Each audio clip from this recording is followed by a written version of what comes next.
ট্রাকের ধাক্কায় মৃত্যু নাবালিকার। জনতা ট্রাক আটকে তাতে আগুন লাগিয়ে রাস্তা অবরোধে নামে। পুলিশের বিরুদ্ধে তুমুল ক্ষোভ উগরে দেয় অবরোধকারীরা। পরিস্থিতি সামাল দিতে ঘটনাস্থলে পৌঁছায় কাঁকসা থানার বিশাল পুলিশ বাহিনী। ঘটনাটি ঘটে দুর্গাপুরে কাঁকসা থানার অন্তর্গত মলানদিঘি এলাকায়। প্রসঙ্গত, একাদশ শ্রেণীর পড়ুয়া অপু ঘোষ কাঁকসার রক্ষিতপুরের বাসিন্দা। বুধবার রাত 7:45 নাগাদ এক বন্ধুর সাথে মলানদিঘি এলাকার টিউশন থেকে বাড়ি ফিরছিল। তখনই কাঁকসার লোহাগুড়ি এলাকায় প্রচন্ড গতিতে থাকা একটি সিমেন্ট বোঝাই ট্রাক নিয়ন্ত্রণ হারিয়ে তাকে ধাক্কা মারে। আশঙ্কাজনক অবস্থায় অপুকে দুর্গাপুর মহকুমা হাসপাতালে নিয়ে যাওয়া হলে চিকিৎসকেরা তাকে মৃত বলে ঘোষণা করে। উত্তেজিত জনতা পথ অবরোধ করে এবং সিমেন্ট বোঝাই ট্রাকে আগুন লাগিয়ে দেয়। পরিস্থিতি নিয়ন্ত্রণে আনতে ঘটনাস্থলে পৌঁছায় কাঁকসা থানার বিশাল পুলিশ বাহিনী।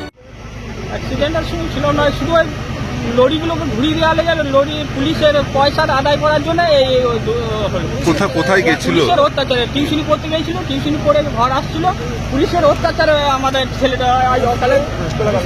বলছি কি নাম আপনার? আপনার যে বাচ্চাটার নাম কি? অপু। কোন ক্লাসে পড়ে? 11 ক্লাসে পড়ে। এখন কি অবস্থায় আছে? কি অবস্থায় আছে এখন বিধাননগর নিয়ে গেছে, এখন তো বলতে পারছি না, তবে মনে হয় যে তো এখন যা অবস্থা দেখছি কি অবস্থা আশঙ্কাজনক আছে। বলছি আপনি কে হন? পুলিশ দায়ী। বলছি কি করে হলো অ্যাক্সিডেন্ট? এরাই ডাম্পারা লরিকে এই রাস্তায় কেন ঘুরছে এত ছোট রাস্তাতে? এরাই আমার বাচ্চা মেয়ে মেরেছে। এই শালা দিকে বল আগে। বলছি আজকে কি হয়েছে? এই শালা দায়ী, আমার বাচ্চা মেয়ে পড়তে গেছিল এই লরিতে, ট্রেনে ছিটার একদম কত বছর বয়স? 17 বছরের মেয়ে। 17 বছরের মেয়ে আজকে ভরে গে। শালা পুলিশ কাকে বল? পুলিশরাই শালা মেরেছে, পুলিশরাই দায়ী। কখন হয়েছে শালা অ্যাক্সিডেন্ট? রাস্তা তো বড় হাইরোড, এইদিকে ডাম্পার লরিকে পয়সা দিচ্ছে না, এইদিকে পয়সার জন্য শালা পুলিশ এদিকে ডাম্পার লরিকে পার করছে, বালির আর পাথর লরিকে। এই শালা দায়ী, এই শালা দিকে আগুনে বল। কি হয়েছিল বলতে, ছেলেটা টিউশনে গেছিল, মলানদিঘিতে টিউশনে পড়ে, এইচএসে পড়ে, ঠিক আছে। তা টিউশনি থেকে আসছিল, আসার পথে এই যে ঘটনা আমরা সবাই দেখতে পাচ্ছেন। কিসে ধাক্কা মেরেছে?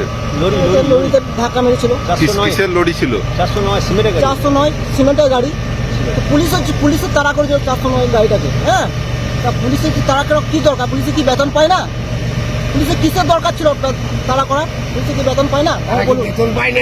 এখন কি অবস্থায় আছে মেয়েটা? এখন আপাতত আমরা যেটা শুনলাম যে ডাইরেক্ট ডেট হয়ে গেছে।